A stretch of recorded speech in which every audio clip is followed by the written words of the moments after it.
Salut les geeks, j'espère que vous allez bien. Si vous êtes sur le point d'acheter une RTX 4070 Super maintenant qu'elles sont sorties, regardez cette actu, on va en parler et je suis sûr que je vais vous faire changer d'avis. Sur VIP Ursideki, une plateforme 100% légale, sélectionnez le Windows qui vous convient, passez au paiement sans oublier le code CONS pour appliquer la remise exceptionnelle de 25% et récupérer votre clé Windows instantanément. Vous faites un copier-coller, vous cliquez sur suivant et votre Windows est activé. Mais vous pouvez profiter aussi du code CONS sur Pack Office 2019. Il suffit de rajouter ce Pack Office 2019 dans votre panier, vous tapez le code CONS et profitez de la remise de 25%. Aujourd'hui, si on est sur le point d'acheter une RTX 4070, faut-il acheter celle à 699,95 €, donc l'ancien modèle, ou alors le nouveau à 619 €, 20 € de différence. Les benches sont tombés, on va les comparer, mais avant toute chose, si vous avez mis votre 4070 Super dans votre panier et que vous êtes prêt à cliquer sur le bouton acheter, attendez, parce que AMD va baisser le prix des RX 7900 XT. J'ai fait mes petites recherches et sur tous les leaks que j'ai trouvés, la 7900 XT va passer, au lieu de 849 € ou 869 €, ça dépend le modèle que vous choisissez, elle va passer à 769 €. C'est-à-dire qu'il y a une différence en gros de 50 €, mais pour 50 €, vous allez gagner 8 Go de VRAM en GDDR6. Et pour le coup, ça c'est pas rien. Comme il est noté, on a des fuites concernant les tests sur 3D Mark de la fameuse 4070 Super et je pense qu'il y a beaucoup de monde qui attendent cette carte. La 4070 Ti Super ou la 4080 Super sont quand même beaucoup plus chères, donc je pense que la meilleure vente de Nvidia va être les 4070 Super et encore une fois, faut-il les acheter? Quand on regarde bien, alors bien sûr on est sur 3D Mark, mais l'essentiel est là. En bref, la RTX 4070 Super est 7% plus lente que la RTX 4070 Ti et 18% plus rapide que la RTX 4070 dans ses tests, en moyenne. Le modèle Super est 15 à 19% plus rapide que la 4070 et 8 à 5% plus lente que la version Ti. Donc, en gros, on nous avait dit que la 4070 Super devait surpasser la 4070 Ti.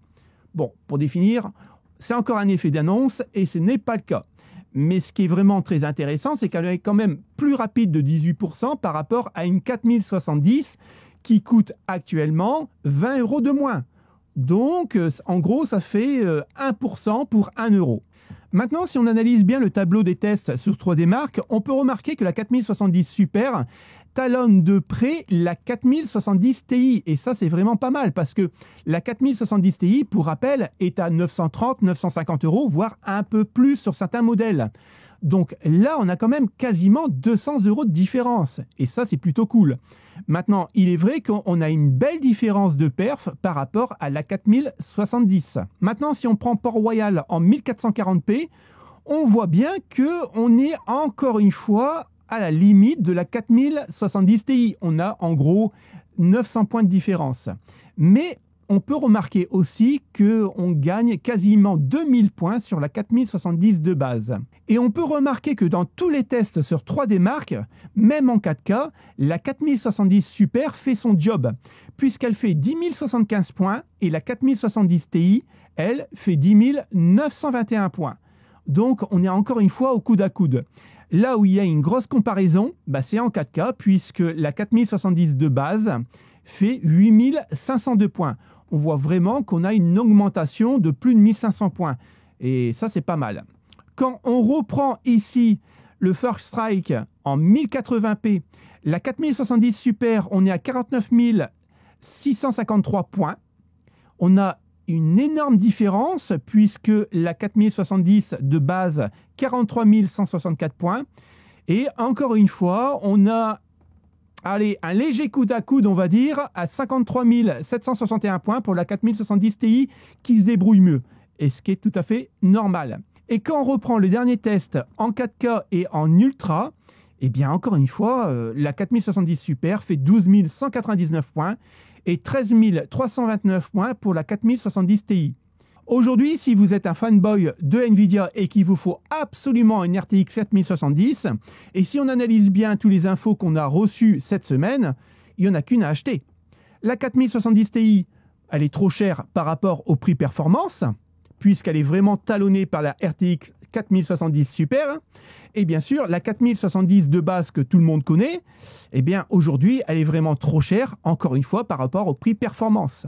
Donc la meilleure, eh bien pour le coup, c'est la 4070 Super.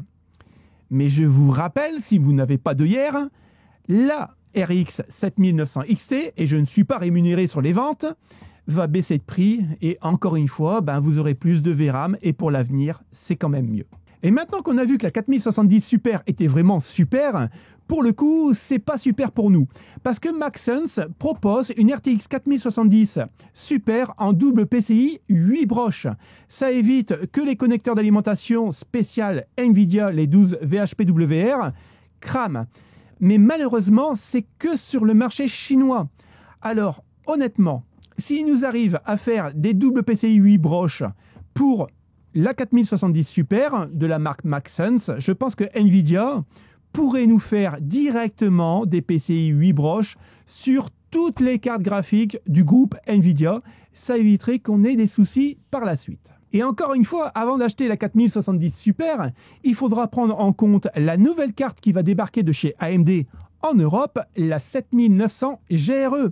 Eh bien oui, cette carte était destinée aux pays asiatiques, mais elle débarque en Europe et je peux vous dire qu'elle va débarquer pour la Saint-Valentin. Eh oui les amis, donc si vous avez un chéri ou une chérie et vous voulez faire un petit cadeau, une 7900 GRE, croyez-moi, c'est une bonne carte, 16 Go de VRAM, comme la 4070 Super, je pense qu'elle sera un peu moins véloce qu'une 4070 Super de chez Nvidia.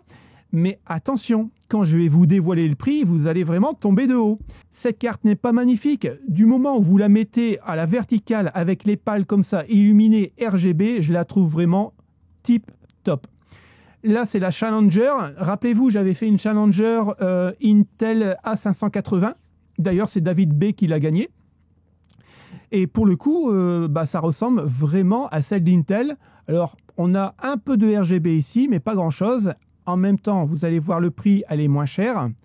Mais voilà, je reste sur celle-là, elle est vraiment trop jolie. La 7900 GRE en Europe va débarquer aux alentours de 579 pour la Challenger OC de chez ASRock. Et si vous voulez la style légende, donc la blanche, il faudra débourser 20 € de plus, donc 599 €. Et là, pour la Saint-Valentin, je pense que c'est un joli cadeau. On change complètement de registre et on va parler de la prochaine génération de processeurs, que ce soit de Intel et bien sûr d'AMD. Concernant Intel, je dois dire que je suis un peu dubitatif, tout simplement parce que les prochaines générations vont sortir sans l'hyper trading. Alors, au niveau gaming, ça ne va pas changer grand-chose. Par contre, au niveau tâches applicatives, là, à mon avis, on risque d'avoir des petites surprises, mais dans le mauvais sens. Ici, nous sommes en présence d'une note interne concernant Intel qui aurait jamais dû fuiter sur le net et qui nous affirme que la 15e génération n'aura pas d'hyper trading. En gros, on va perdre entre 10 et 15% en tâches applicatives assez lourdes. Encore une fois, pour le gaming, il n'y aura pas de conséquences. Si on perd 1 ou 2 FPS, ça sera vraiment le summum. Mais il ne faut pas oublier que la 15e génération d'Intel, c'est la génération de l'intelligence artificielle. Eh bien oui, on en a déjà parlé, on aura des cœurs AI sur nos processeurs.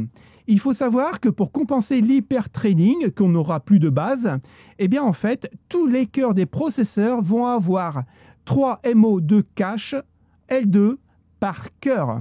Et ça pourrait compenser le multitrading. Et pour la fin de ce Tech Actu, on termine avec une bonne nouvelle puisque les nouveaux processeurs 8000G, donc avec un APU graphique, vont sortir la semaine prochaine. Donc vos porte-monnaies vont chauffer, je pense. Alors, est-ce que les 8000G vont être un bon cru cette année? Si on analyse bien le tableau, je pense que oui. Pour moi, le plus vendu sera le 8600G. C'est un 6 cœurs 12 threads, donc pour le gaming, pas besoin d'aller au-dessus. Il y en a largement assez, surtout que ça booste à 5 GHz. Vous avez bien entendu, 5 GHz pour un processeur en G. C'est la première fois qu'on le voit. On a un APU graphique qui s'appelle le R760M avec 8 cœurs. Sachez que la dernière génération en G, donc les 5700G, eux, ils avaient 8 cœurs. Et là, on le retrouve sur un 6600G. C'est vraiment pas mal du tout.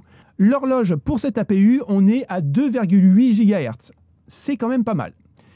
Le 8700G, 8 cœurs 16 threads. On monte à 5,1 GHz en boost. On est sur un APU graphique R780M avec 12 cœurs, rien que ça. Et ça montera en horloge GPU à 2,9 GHz. Au niveau du prix maintenant, le 31 janvier, ça devrait sortir pour le 8700G à 329 $.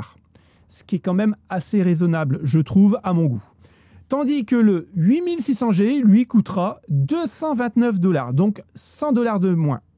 Et pour le gaming, je pense que ça peut être un petit monstre. Maintenant, on va attendre les tests, surtout pour la partie graphique. Donc, si on fait le bilan de ces Tech Actu, il faut attendre avant d'acheter la 4070 Super. Il faut attendre que la 7900 XT baisse à 769 €, parce que là, on aurait une différence de 40 € par rapport à la Super, voire même une 7900 GRE qui sera un peu moins véloce que la Super, mais qui sera quand même à 550 €. Il y a une belle différence de prix. Concernant les processeurs, il faudra vraiment attendre que ce soit un leak officiel de chez Intel pour voir si on n'a plus d'hyper-trading. Pour l'instant, ce ne sont que des rumeurs. Et puis, pour les 8000G, j'attends les tests indépendants concernant les APU graphiques de nouvelle génération, voir un peu si ça pourrait remplacer une petite carte graphique en 1080p, ça serait vraiment le pied. Merci d'avoir suivi ce Tech Actu, on se retrouve très bientôt. Salut les potes, ciao ciao!